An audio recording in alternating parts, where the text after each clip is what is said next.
1993 সালের পর প্রথম ত্রিপুরার ডুম্বুর জলবিদ্যুৎ প্রকল্পের বাঁধ খুলে দিছে ইন্ডিয়া, আর তার সাথে খুলে দিছে গজলডোবা বাঁধ। আর বানের পানি বিধ্বংসী রূপে ছুটে আসছে বাংলাদেশের দিকে। ডুবে গেছে জেলার পর জেলা। কিন্তু কেন? কারণ বাংলাদেশকে বন্যায় ডুবাই দিয়া ভারত প্রফেসর ইউনূসের সরকারকে বিপদে ফেলতে চাইতেছে। একই সাথে বাংলাদেশের ছাত্র জনতা দিল্লিদাসী হাসিনাকে জয় বাংলা করে দিছে, তার মানে ইন্ডিয়ারে আউট করে দিছে। এইটা সফল করায় ভারত তার প্রতিহিংসা চরিতার্থ করতেছে। ভারত আর হাসিনা আমাদের যে কোনো বৈধ লড়াইকে জঙ্গি জামাত ট্যাগ দিয়া ডিলেজিটিমাইজ করত। এখন কোনো কিছু করতে না পেয়ে পাগল হয়ে গেছে। হাসিনার পতনের সাথে ইন্ডিয়া আউটের সাথে কেমনে এই বাঁধ খুলে দেওয়া জড়িত, আসেন সেটা আমরা দেখি। বিরোধী দলের আন্দোলনকে যদি জঙ্গি আন্দোলন হিসেবে দেখানো যায়, তাইলে এর বিরুদ্ধে পশ্চিমা দেশগুলোকে উস্কা দেওয়া যায়, এবং এইটাই করে আসছে আওয়ামী লীগ দিনের পর দিন, যুগের পর যুগ ধরে। ভারতের কপাল খারাপ, সেই সুযোগ পাওয়ার আগেই খুনি হাসিনা প্রাণ নিয়ে পলাই গেছে ইন্ডিয়া। জঙ্গি বয়ান ফেল করলেও ইন্ডিয়া কিন্তু একই বয়ান এখনো চালায় যাইতেছে, কারণ সে জানে কোনো উপায় পশ্চিমা বিশ্বকে যদি বোঝানো যায় যে জঙ্গিরা বাংলাদেশের ক্ষমতার কেন্দ্রে এসে পড়ছে, তাইলে সে বাংলাদেশে হস্তক্ষেপ করলে পশ্চিম সম্ভবত সেটা মেনে নিবে। যেমন তারা 7ই জানুয়ারির দামি নির্বাচনকেও প্রকৃতপক্ষে মেনে নিছিল। প্রফেসর ইউনূস দেশের ক্ষমতা গ্রহণ করায় ভারত এবং তার গোয়েন্দা সংস্থারও একটা বড় মুশকিল পড়ে গেছে। তারা তাকে জঙ্গি বইলা দুনিয়াতে প্রোপাগান্ডা করতে পারতেছে না। প্রফেসর ইউনূস জঙ্গি এই কথাটা স্বয়ং মোদী নিজেও বিশ্বাস করতে পারবে না।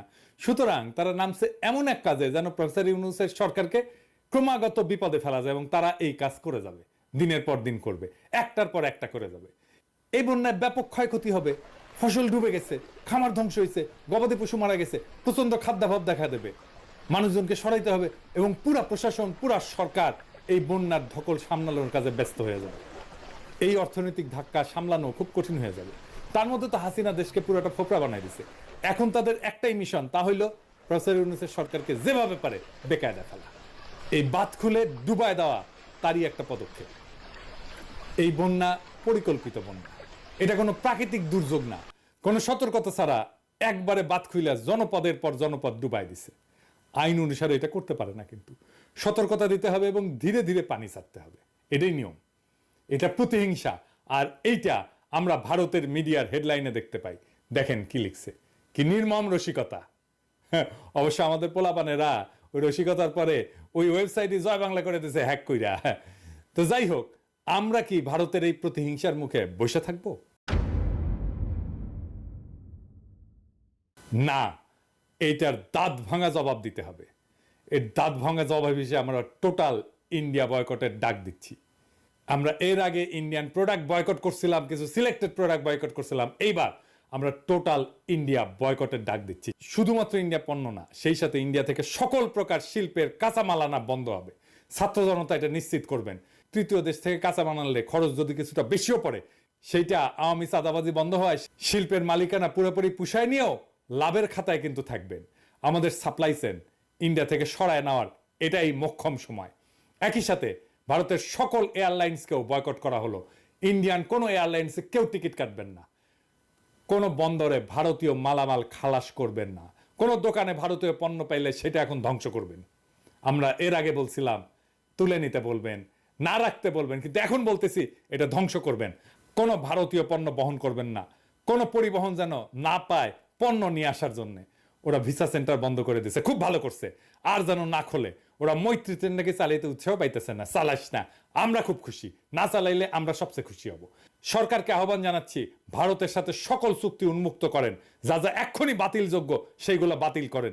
মোংলা পোর্ট দিয়ে দিচ্ছেন, ট্রানজিট দিচ্ছেন, সব বাতিল করেন। টোটাল ইন্ডিয়া আউট বাস্তবায়ন করে আমরা ইন্ডিয়াকে উচিত জবাব দেব, যা তারা বহু যুগ মনে রাখবে। আর কি করব? ইন্ডিয়া শুকনা মৌসুমে কখনোই চুক্তি মোতাবেক আমাদের পানি দেয় নাই, অথচ বর্ষার সময় আমাদের পানিতে ডুবায় মারে। ভারতের এই জঘন্য খেলা বন্ধ করার এটাই সময়। ভারতের কাছে পানি পাওয়া, যেটা আন্তর্জাতিক আইনে আমাদের প্রাপ্য, তার আশা করা বাতুলতা। আমাদের সামনে একটাই টেকসই দীর্ঘমেয়াদী সমাধান আছে। কি সেটা? সেই সমাধান হইতেছে তিস্তা প্রকল্পের মতো সকল নদীতে ওয়াটার ম্যানেজমেন্ট প্রকল্প বাস্তবায়ন করা। আমরা সরকারের কাছে দাবি জানাই, তিস্তা প্রকল্প সংক্রান্ত চীনের প্রস্তাব অবিলম্বে গ্রহণ করেন। ছাত্র জনতাকে আহ্বান জানাবো সরকারকে এই বিষয়ে ব্যাপক চাপ দিতে, যেন এই প্রকল্প চীনকে অবিলম্বে দিয়ে দেওয়া হয়। চীন প্রস্তুত আছে, চীন বারবার বলতেছে এই প্রকল্পে তারা বিনিয়োগ করতে আগ্রহী। এই প্রকল্প চীনকে দিয়ে দেন, ইন্ডিয়ার গালে 2 থাপ্পড় দেওয়া হবে আমরা যদি এই প্রকল্প চীনকে দিয়ে দিই। ফাইনালি ভারত বন্ধু আর ভারতকে কিছু আখেরি কথা বলতে চাই, কান খুইলা শুনে রাখেন। অনেকে মনে করেন ভারত বড় দেশ, আমাদের ঘিরা আছে, হুরে বাবা, হ্যাঁ আমাদের খায়া ফেলবে। হ্যাঁ জিনা, ভারত আমাদের ঘিরা নাই, আমরা ভারত দিয়ে বেষ্টিত না। ভারত বরং চারিদিকে শত্রু রাষ্ট্র দিয়ে বেষ্টিত। সরাসরি শত্রু না হইলেও তারা ভারতের বন্ধু না, যারা ভারতকে বেষ্টন করে আছে। ম্যাপটা খুলে দেখেন, একদিকে পাকিস্তান, চীন, নেপাল, বাংলাদেশ, আর ওইদিকে মায়ানমারের গণতন্ত্রকামীরা জিতে গেলে ওরা বাম্বু দেবে ইন্ডিয়াকে সকাল বিকাল। ইন্ডিয়াকে ঘিরে ফেলা হয়েছে চারিদিক থেকে, চারিদিকে ওর হোস্টাইল টেরিটরি। আর আমরা তিস্তার চায়নাকে ডেকে আনা চিকেন নেক চাইপা ধরবো। 15 বছর ফ্যাসিবাদের ঘানি টানাইছে ইন্ডিয়া, এইটার মূল্য ইন্ডিয়াকে চুকাইতে হবে কড়ায় গন্ডায় আগামী 50 বছর ধইরা। একটা কবিতা ছিল, মুক্তিযুদ্ধের সময় লেখা হয়েছিল, সেই কবিতা আমরা আবার পড়ব। তুমি আমার আকাশ থেকে সরাও তোমার ছায়া, তুমি বাংলা ছাড়ো।